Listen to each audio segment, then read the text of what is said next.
যে মানুষগুলো আমরা বসবাস করি, সংখ্যার গণনার হিসেবে বলা হয় আমরা যে বাংলাদেশে বসবাস করি তার 100 জনের মধ্যে 92 অথবা 90 জন হলো মুসলিম, মানে মুসলমান। তাহলে বাকি 8 থেকে 10 জন অমুসলমান, হিন্দু, বৌদ্ধ, খ্রিস্টান অথবা অন্য কিছু। তাহলে মুসলমান সংখ্যা কম না বেশি? বেশি না? কিন্তু এই 100 জন মুসলমানকে একত্র করে দাঁড় করে যদি জিজ্ঞেস করা হয়, আমার ভাই আপনি কি গতকাল থেকে আজ পর্যন্ত 5 ওয়াক্ত নামাজ পড়েছেন, এই প্রশ্ন করলে হা বলবে কম না বেশি? কম। আর না বলবে কম না বেশি? না বলবে, মানে পড়ি নেই, আনসান আনসান করবে। কেন করবে? কারণ তারা আসলে নিয়মিত নামাজ আদায় করে না। কেন করে না ভাই? আপনার কাছে অনেকগুলো কারণ আছে, আমি একটা কারণ বলি। কেন নামাজ পড়ে না তার আসল কারণ, আসলে এরা নামাজের গুরুত্ব জানে না। এটা হলো আসল, একদম মূল কারণ এটা। কারণ একজন মুসলমান ঈমান আনার পরে, ইসলাম গ্রহণ করার পরে যদি সে মুসলমান হয়ে নিজেকে দাবি করে, তাহলে নামাজ না পড়ে মুসলমান থাকার কথাই তো না। আসুন আমরা একটু নামাজের গুরুত্ব নিয়ে কথা বলি, তাহলে আপনি বুঝতে পারবেন ইসলামী শরীয়তে নামাজে কতটা গুরুত্ব দেওয়া হয়েছে। আচ্ছা, এই বর্তমান, এই যে এখন আমরা যে মাস চলি, আরবি মাসটার নাম কি কে বলতে পারবেন? এই যে চলমান মাস, আরবি মাসের নাম কি? রজব মাস না? রজব মাস আসছে না? দেখবেন আলেম ওলামাদের মুখ থেকে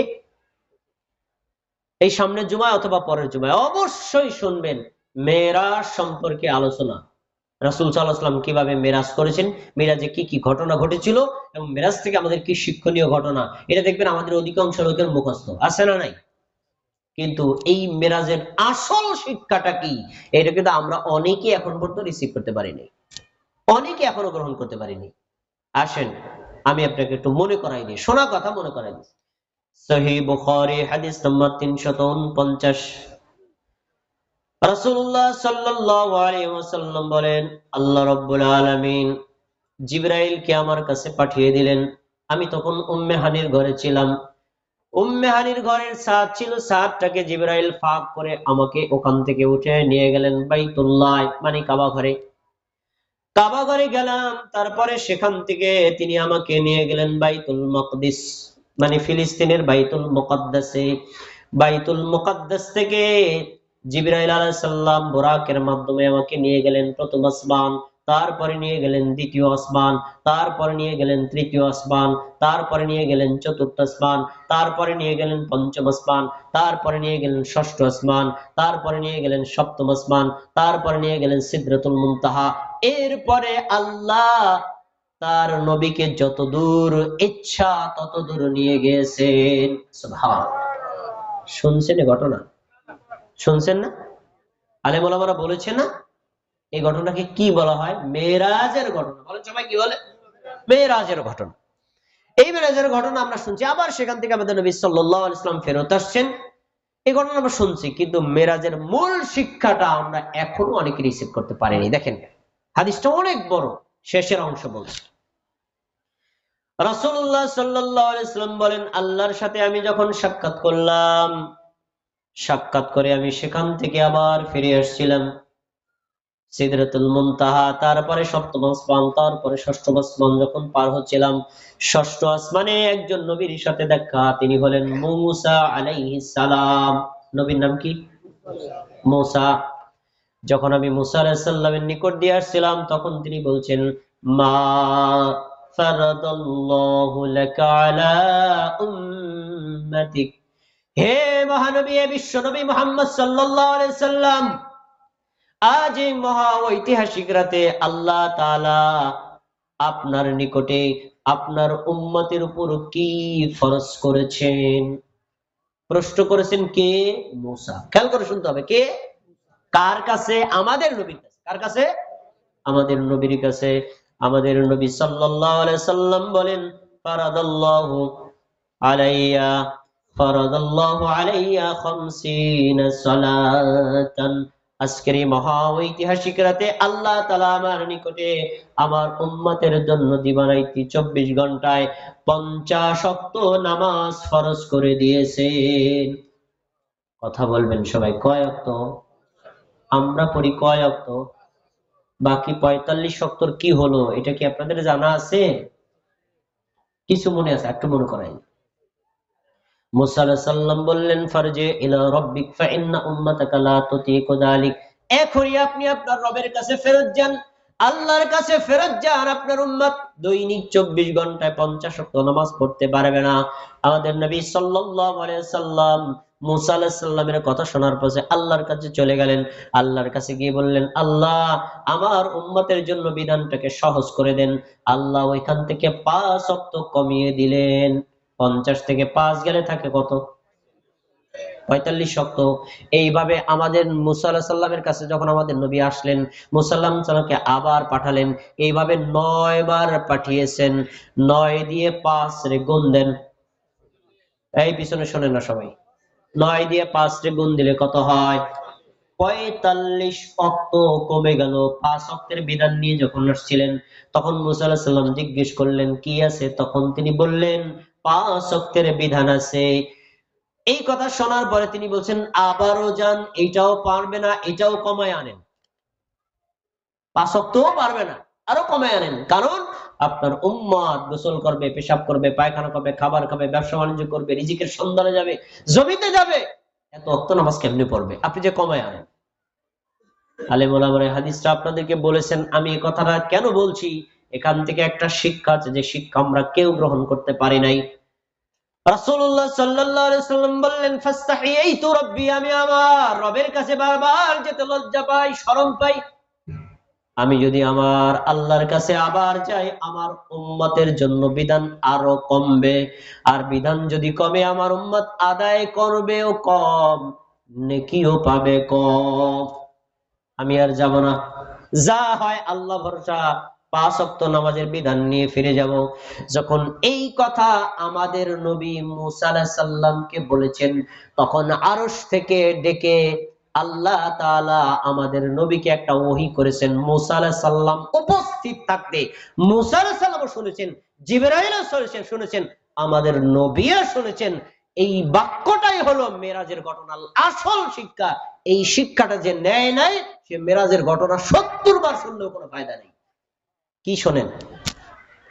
আল্লাহ তাআলা বললেন, লা ইউবাদদালুল কওলু লাদাইয়া হিয়া খামসু ওয়া হিয়া খামসুন। নবী মুহাম্মদ সাল্লাল্লাহু আলাইহি ওয়াসাল্লাম, তুমি শোনো, তুমি আমার রাসূল আর আমি হলাম তোমার আল্লাহ। আমার কথার কোনো পরিবর্তন নাই, তোমার আবেদনের কোনো পরিবর্তন নাই। তোমার উম্মত যদি আদায় করে 5, আমি আল্লাহ 10 গুণ বাড়ায়া 50 ওয়াক্ত নামাজের নেকি দিয়া দিব। আপনারা কি আমার কথা বুঝতে পেরেছেন? দেখি কি কি বুঝলেন বলেন তো। 5 ওয়াক্ত ফরজ নামাজ পড়লে কয় ওয়াক্ত নামাজের নেকি পাওয়া যাবে? একটু জোরে বলতে হবে। 5 ওয়াক্ত নামাজ আদায় করলে কয় ওয়াক্ত নামাজের নেকি পাওয়া যাবে? 50 ওয়াক্ত। কয় গুণ বাড়লো? 10 গুণ বাড়াইছে। এই পৃথিবীতে এমন একজন মানুষ আপনি পাবেন না যার বাড়িতে বদলা বা কামলা দিলে 2 গুণ বেশি টাকা দেয় লোক নাই। কিন্তু আল্লাহ হলেন বান্দার উপরে এত দয়ালু, এত দয়ালু, এত দয়ালু, বান্দা আদায় করবে 5, আল্লাহ 10 গুণ বাড়ায়া 50 ওয়াক্ত নামাজের নেকি দিয়া দিবে। নেকি কি আল্লাহ বাড়ালেন না কমালেন? এখান থেকে আজকের ওয়াজ থেকে একটা সবক নিয়ে যাই। সকালবেলা জিজ্ঞেস করলে বলা যাবে তো 5 ওয়াক্ত নামাজ পড়লে কয় ওয়াক্ত নামাজে নেকি পাওয়া যায়? আমি হাদিস পড়ে তারপরে বলেছি। আলেমরা তো জানে, আপনারা পড়েন নাই। আমার আত্মবিশ্বাস, আপনাদের আত্মবিশ্বাসের মধ্যে একটু ঘাটতি আছে, আপনারা শুনেছেন।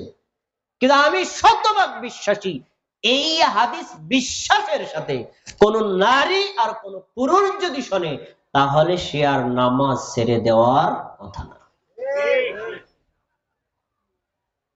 কিন্তু হাদিসের জায়গায় হাদিস আছে, কেউ তো আমল করে না। আচ্ছা, এখান থেকে আরো কয়েকটা শিক্ষা নেই। আল্লাহ নবী সাল্লাল্লাহু আলাইহি সাল্লামের নিকটে ইসলামের যত বিধান, সবগুলো বিধান আল্লাহ জিবরাইলকে পাঠিয়ে দিয়েছেন, যাও গিয়ে নবীকে গিয়ে শোনায় আসো, আয়াত শোনাও, বুঝাই দিয়ে আসো। হ্যাঁ, সবাই কি আমার কথা শুনতেছেন? কাকে পাঠাইছেন? কার কাছে? তাহলে বিধানটা আয়েশা পৌঁছাইলো কোথায়? জমিনে। কোথায়? জমিনে। আসছে কোথা থেকে? আরশ থেকে। খেয়াল করে শুনবেন। কিন্তু একটা বিধান আছে, যেই বিধানটা আল্লাহ তাআলা জিবরাইলের মাধ্যমে জমিনে পাঠান নাই, উল্টা করছেন। উল্টা কি? স্বয়ং আল্লাহ তাআলা নবী মুহাম্মদ সাল্লাল্লাহু আলাইহি সাল্লামকে 7 আসমান ভেদ করে আল্লাহর নিকটে নিয়ে তারপরে ফরজ করেছেন। তাহলে অন্যান্য বিধান আর নামাজের বিধান কোনটার গুরুত্ব বেশি? কোনটার গুরুত্ব বেশি? আমাদের দেশের লোক অনেকে দেখবেন জাকাতে কাপড় চোপড় দেয় না, কিন্তু আসলে কাপড় চোপড় দেওয়া উচিত না, টাকা দেওয়া উচিত।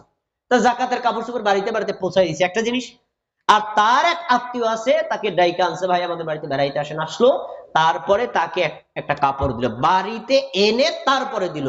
ভাই, দুইটার মধ্যে পার্থক্য আছে না নাই? আছে না পার্থক্য? ইসলামী বিধান অনুযায়ী আমরা সবাইকে সব বিধান মূল্যায়ন করি, কিন্তু খেয়াল করেন প্রত্যেকটা বিধান আল্লাহ জিবরাইলকে বলছে যাও নবীকে শুনে আসো, আর সালাতের ব্যাপারে বলছে নবীকে নিয়ে আসো, তুমি না, আমি ফরজ করব। তাহলে কি নামাজের গুরুত্ব কম না বেশি? আচ্ছা, এখান থেকে আরো শিক্ষা নেন। মেরাজের রাতে আল্লাহ তাআলা নবী মুহাম্মদ সাল্লাল্লাহু আলাইহি সাল্লামের উপর নফল নামাজ ফরজ করেছেন না ফরজ নামাজ ফরজ করেছেন? কি ফরজ করেছেন? ফরজ নামাজ। তাহলে মেরাজের আসল শিক্ষা হলো ফরজ নামাজ আদায় করা।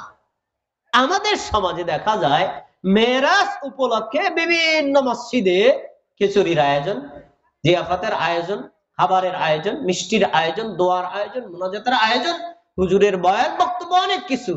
বয়ান বক্তব্য শুনে খিচুড়ি খাইলেন, ভাই এসা নামাজ পড়ছেন, কয় পড়ি নাই।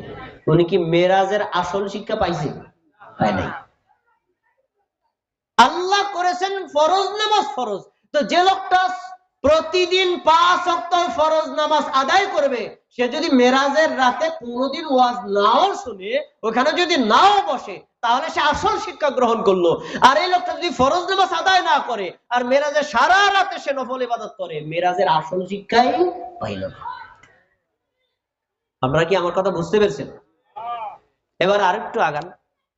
রাসূল সাল্লাল্লাহু আলাইহি ওয়াসাল্লামকে আল্লাহ তাআলা নিয়েছিলেন প্রথম আসমান থেকে বের করে 7 আসমানের উপরে। কার কাছে নিয়েছিলেন বলতে পারেন? কার কাছে নিয়েছিলেন? আল্লাহর কাছে। তাহলে এখান থেকে আমরা একটা শিক্ষা পাই, আল্লাহ রাব্বুল আলামিন হলেন আরশ ইস্তাওয়া, আরশের উপরে। আল্লাহ কোথায় আছেন? আরশের উপরে। আল্লাহ তাআলা সব জায়গাতে যদি থাকেন, তা নবী যেখানে ছিলেন সেখানেও তো আল্লাহ আছেন, তাহলে তাকে কেন নিলেন? উত্তর, আসলে আল্লাহ আছেন আরশের উপরে সত্যগতভাবে, কিন্তু আল্লাহর জ্ঞান, আল্লাহর পাওয়ার, আল্লাহর ক্ষমতা, আল্লাহর বিচক্ষণতা প্রত্যেকটা জায়গায় বিদ্যমান। এমনকি আটলান্টিক মহাসাগরের লক্ষ লক্ষ মাইল নিচে একটা কীট পতঙ্গ যদি খায়াও থাকে, না খায়াও থাকে, খোঁজ খবর জানে কে? সবাই কথা বলে না, জানে কে? তিনি হলেন আমাদের আল্লাহ। আমরা তাহলে সালাতের একটা ফজিলাত নেই। 5 ওয়াক্ত ফরজ নামাজ পড়লে কয় ওয়াক্ত নামাজের নেকি পাওয়া যাবে? এক। এবার আসুন, কেউ যদি 5 ওয়াক্ত ফরজ নামাজ আদায় করে, আল্লাহ রাব্বুল আলামিন ওই ব্যক্তির জন্য জান্নাতের ফয়সালা করে দিবেন। জান্নাতের মধ্যে কিন্তু ভাগ আছে 8টা স্তর, তার ভিতরে সবচেয়ে উত্তম স্তরের নাম হলো জান্নাতুল ফিরদাউস। উত্তম স্তরের নাম কি?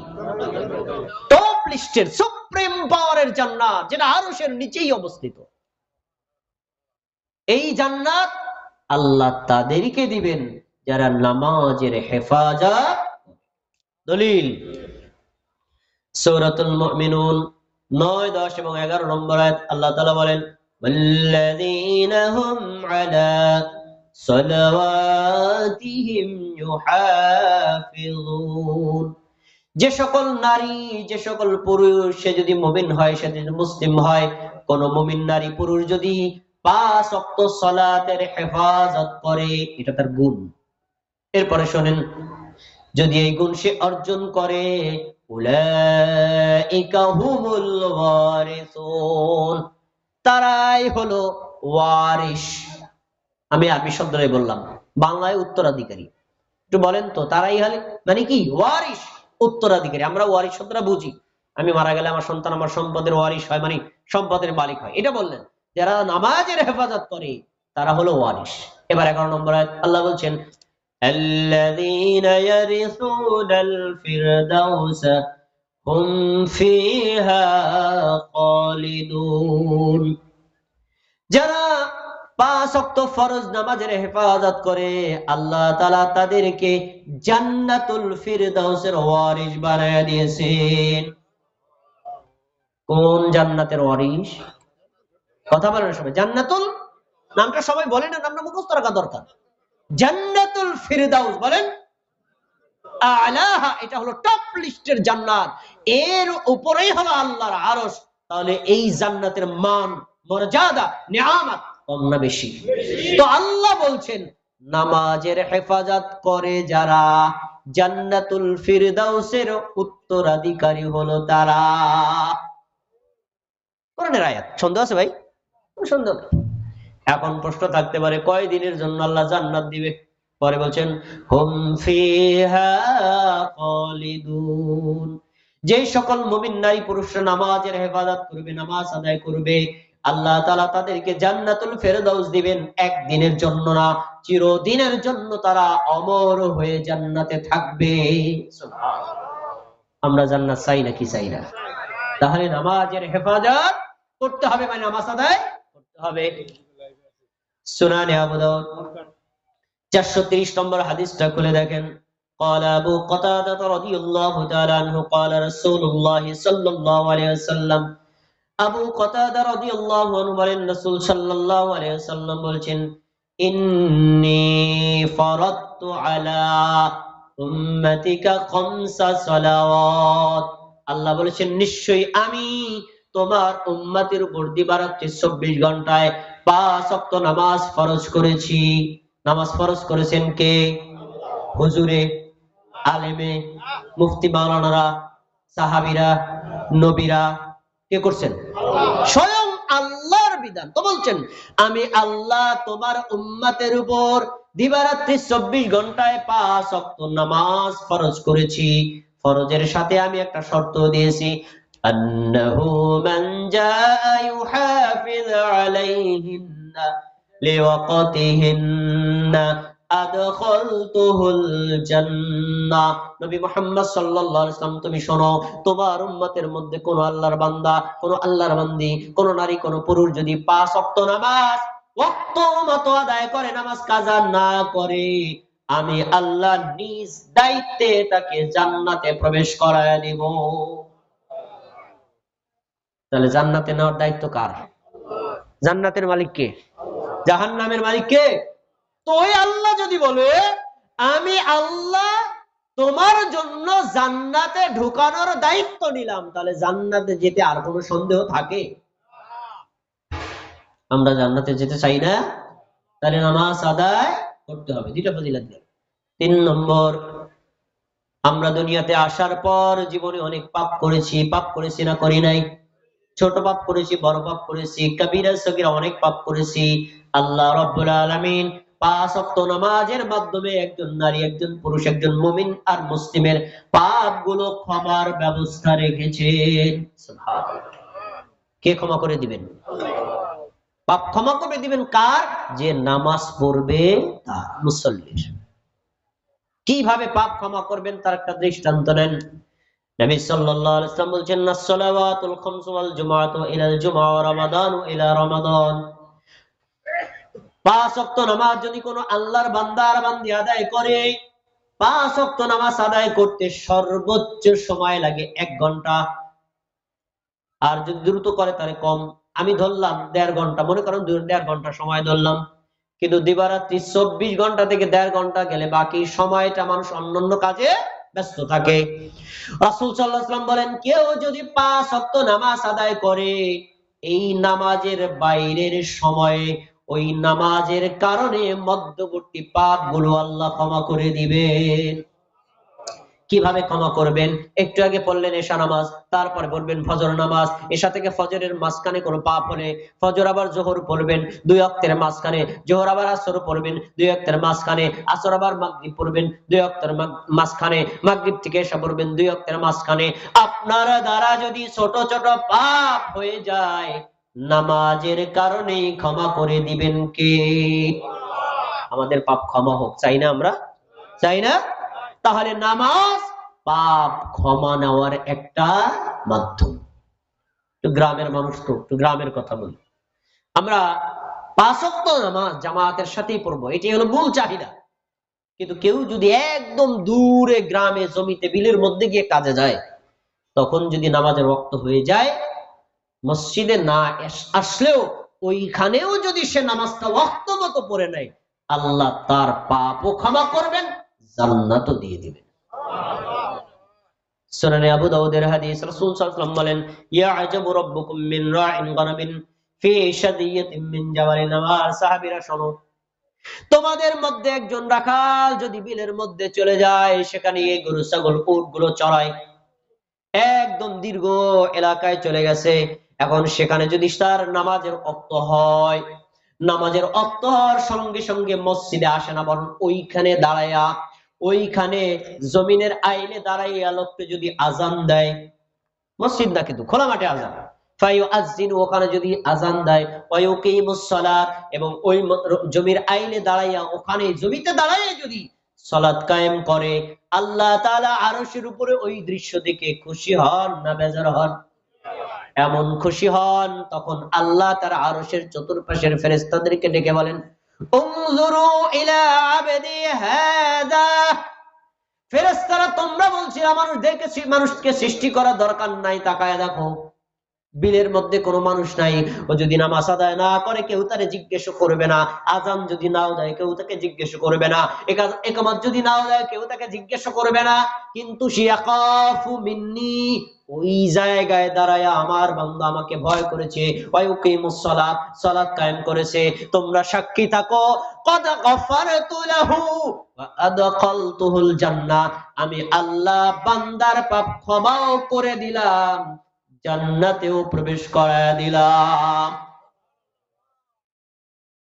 তাহলে নামাজ আদায় করলে, সে যদি বিলের মধ্যে একা পড়ে, জামাতেও না পড়ে, ওয়াক্ত মতো নামাজটা আদায় করে, আল্লাহ তার উপর খুশি হয়ে পাপও ক্ষমা করবেন, জান্নাতও দিয়ে দিবেন। তাহলে হাদিস কি পাওয়া গেল? নামাজ পড়লে পাপ, কথা বলেন, নামাজ পড়লে পাপ ক্ষমা হয়। এবার আসুন নামাজের আরেকটা ফজিলত।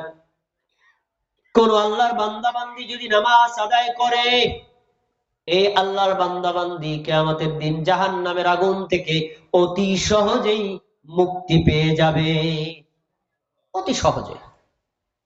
নামাজ আদায় না করলে জাহান্নাম থেকে মুক্তি পাওয়া অত্যন্ত কঠিন। হাদিস আপনাদের মুখস্থ আছে, সুনানুত তিরমিজি হাদিস নাম্বার 413। আবু হুরায়রা রাদিয়াল্লাহু আনহু বলেন, রাসূলুল্লাহ সাল্লাল্লাহু আলাইহি ওয়াসাল্লাম বলেছেন, ইন্না আউওয়ালা মা ইউহাসাবু বিহিল আবদু ইয়াওমাল কিয়ামাতি মিন আমালিহি সালাতি। কিয়ামতের দিন আল্লাহ রাব্বুল আলামিন বান্দার যত আমল আছে, সমস্ত আমলগুলোর আগে কোন আমলের হিসাব নেবেন? কথা বলেন, কোন আমলের হিসাব নেবেন? নামাজের। মানে আমি অনুবাদ করলাম না কেন, হাদিস আপনাদের জানা আছে, আলেমরা বলছে কিয়ামতের দিন সবার আগে কোন আমলের হিসাব হবে? নামাজের। তো সবার আগে নামাজের হিসাব হওয়া মানে কি? নামাজের গুরুত্ব কম না? নামাজের গুরুত্ব কম না? আমি যদি একজন ধরেন, আমি 1 মাসের জন্য এক জায়গায় বেড়াতে যাবো, একটা ব্যবসা করি, আমি বাইরে যদি ভাই আপনি ম্যানেজারের দায়িত্ব পালন করেন, করলো, 1 মাস পরে আমি আসছি, আসার পর তাকে বলবো, ভাই এই এই বিষয়গুলো আমাদেরকে হিসাব দেন, কি বেচা কিনা হইলো, তা আমি কিছু বাউন্ডারি দেবো, এই হিসাবগুলো আগে দেন, বাকিগুলো পরে বুঝবো, এরকম কিছু বাউন্ডারি দেয় না? যে হিসাবটা আগে চাইছে, এটা মনে হয় গুরুত্ব কম না? গুরুত্ব বেশি। আল্লাহ তাআলা কিয়ামতের দিন প্রত্যেকটা আমলের হিসাব করবেন, কিন্তু সবার আগে বলবেন, আগে নামাজের হিসাব দাও। এই নামাজের মধ্যে আবার দুই প্রকার, ফরজ আর নফল। এর সবার আগে হিসাব হবে নফলের না ফরজের? ফরজের। ফরজ কয় রাকাত? ফরজ রাকাত গুলো ঠিক মতো আদায় করছি কিনা এটা আগে প্রথম হিসাব হবে। রাসূল সাল্লাল্লাহু আলাইহি ওয়াসাল্লাম বলেন ফাইন সালাহাত ফাকাদ আফলাহা ওয়া আনজাহা, কোন আল্লাহর বান্দা বান্দি যদি জোহরে 4 রাকাত, আসরে 4 রাকাত, মাগরিবে 3 রাকাত, ইশায়ে 4 রাকাত, ফজরে 2 রাকাত, এই 17 রাকাত সালাত ঠিকমতো আদায় করে, 17 রাকাতের হিসাব যদি ঠিকমতো দিতে পারে, আল্লাহর রাসূল বলেন কদ আফলাহা ওয়া আনজাহা, এই আল্লাহর বান্দা কিয়ামতের দিন সফল হবে, মানে জান্নাত পাবে, আর এই আল্লাহর বান্দা জাহান্নাম থেকে মুক্তি পেয়ে যাবে। সুবহানাল্লাহ। কিসে থেকে মুক্তি পাবে? জাহান্নাম থেকে মুক্তি পাবে। আফলাহা ওয়া আনজাহা, ওয়া আনজাহা মানে মিনাল নার, জাহান্নামের আগুন থেকে সে বেঁচে যাবে। তার নামাজ পড়লে জাহান্নাম থেকে বাঁচা যায়। এরপরে একটা কথা থাকতে পারে, ফরজ নামাজের ফজিলত গুলো বলছেন, সুন্নাত আর নফলের কি হবে? সুন্নাত আর নফলের কি হবে? এটাও কাজে লাগবে, এটাকে অবহেলা করা যাবে না। ফরজের গুরুত্ব সবচেয়ে বেশি, কিন্তু সুন্নাত নফল এটাও আপনি আদায় করবেন, এটা এক সময় লাগবে। হাদিসে পরে দেখেন ওয়া ইন ফাসাদাত ফাকাদ খাবা ওয়া খাসিরা, কোন আল্লাহর বান্দা বান্দির যদি ফরজ নামাজে ঘাটতি দেখা যায় তখন সে ক্ষতিগ্রস্ত হবে আর অনুতপ্ত হবে, কিন্তু কিয়ামতের দিন অনুতপ্ত হয়ে কোনো লাভ হবে না। ওই দিন অনুতপ্ত হয়ে লাভ নেই। আল্লাহ তাআলা বলবেন উনজুরু হাল লিআবদি মিন তাতাওউইন, আমার ফেরেশতারা পূর্ব কালিকাপুরবাসী আব্দুর রহমান নামে একজন ব্যক্তি আছে, এই ব্যক্তির প্রথমে ফরজ নামাজগুলো হিসাব করে দেখো তো তার কোনো ত্রুটি আছে কিনা। ফেরেশতারা রিপোর্ট দিবে আল্লাহ তার উপর যখন থেকে নামাজ ফরজ হয়েছে তখন থেকে মৃত্যু পর্যন্ত সব নামাজ আদায় করেছে, একদিন ফজর নামাজ আদায় করে নাই। সবাই বলেন ফজর নামাজে ফরজ কয় রাকাত? কয় রাকাত? 2 রাকাত।